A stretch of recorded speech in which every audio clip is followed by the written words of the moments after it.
बोलो राम राम राम राम राम राम राम राम जय राम। जय श्री राम। द्वादश ज्योतिर्लिंगों की श्रृंखला में आज हम छठे ज्योतिर्लिंग श्री भीम शंकर ज्योतिर्लिंग के विषय में जानेंगे। तो भीम शंकर ज्योतिर्लिंग के नाम से दो मंदिर प्रचलित हैं, एक महाराष्ट्र राज्य के पुणे शहर में और दूसरा असम राज्य के कामरूप शहर में। शिव पुराण के अनुसार असम राज्य के कामरूप शहर में ज्योतिर्लिंग होने की कथा मिलती है। इसकी कथा इस प्रकार से है। एक भीम नाम का राक्षस अपनी मां करकटी के साथ अकेला रहा करता था। भीम जब बड़ा हुआ तो उसने अपनी मां से वन में अकेले रहने का कारण पूछा और उसने अपने पिता के विषय में पूछा। उसने कहा, मां, मेरे पिता का क्या नाम है?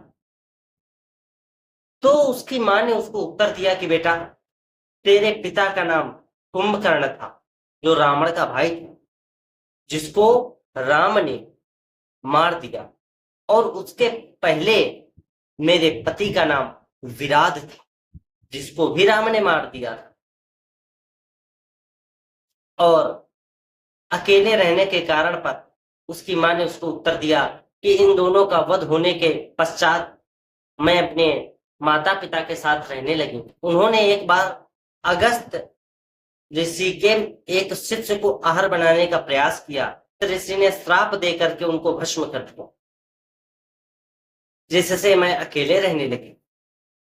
अपने मां का दुख सुन करके भीम को बड़ी पीड़ा हुई और उसने अपनी मां से कहा कि इससे पता चलता है कि मेरा प्रमुख शत्रु आपको दुख देने वाला विष्णु।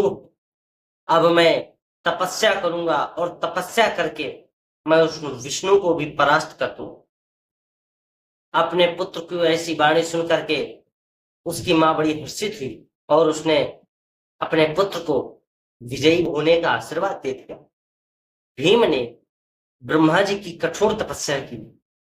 उसकी कठोर तपस्या देख करके जब ब्रह्मा जी उसके समीप गए, ब्रह्मा जी ने उससे कहा कि तुमने मेरी तपस्या की है, तुम मुझसे वर मांग लो। उसने वरदान में मांगा कि मैं विष्णु को युद्ध में जीत लूं। ब्रह्मा जी ने कहा, विष्णु को जीतने की सामर्थ्य तो मुझ में भी नहीं है, तुम कुछ और वर मांग लो।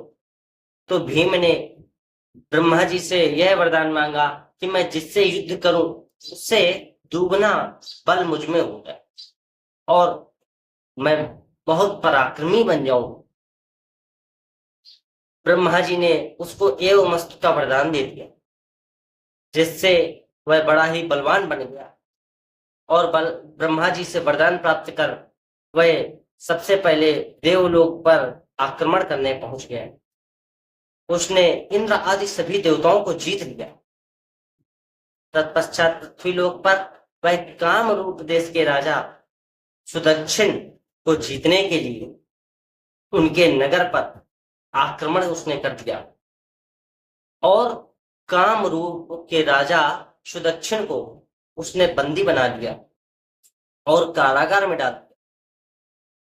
कारागार में राजा सुदक्षिण भगवान शंकर का पार्थिव लिंग बना करके उनका पूजन करने लगे। एक बार किसी ने भीम को इस बात की सूचना दे दी कि राजा तो भगवान शंकर का पूजन कर रहे हैं, जिससे कुपित होकर के भीम राजा के पास गया और उसने भगवान शंकर की पूजा करने से राजा को मना किया। किंतु भीम के बार बार मना करने पर भी राजा भगवान शंकर का पार्थिव लिंग बना करके उनका पूजन करते रहे, जिससे कुपित होकर के भीम ने उनको मारने के लिए तलवार निकाली और राजा के बनाए हुए शिवलिंग को तोड़ने का प्रयास किया।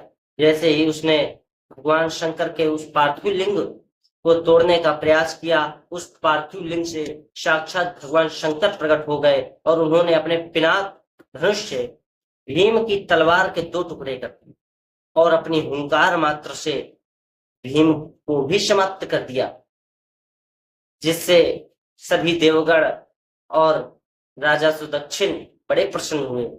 राजा सुदक्षिण और सभी देवताओं ने भगवान शिव की प्रार्थना की, उनकी पूजा की, जिससे प्रसन्न होकर के भगवान शंकर ने उनसे वर मांगने के लिए कहा।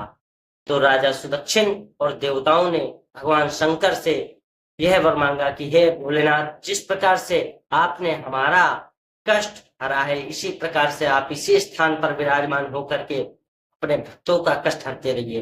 तभी से भगवान शंकर उसी स्थान पर विराजमान हो गए और उन्होंने भीम का नाश करने के लिए इस लिंग स्वरूप में प्रकट हुए थे, इसलिए उनका नाम भीम शंकर ज्योतिर्लिंग पड़ गया।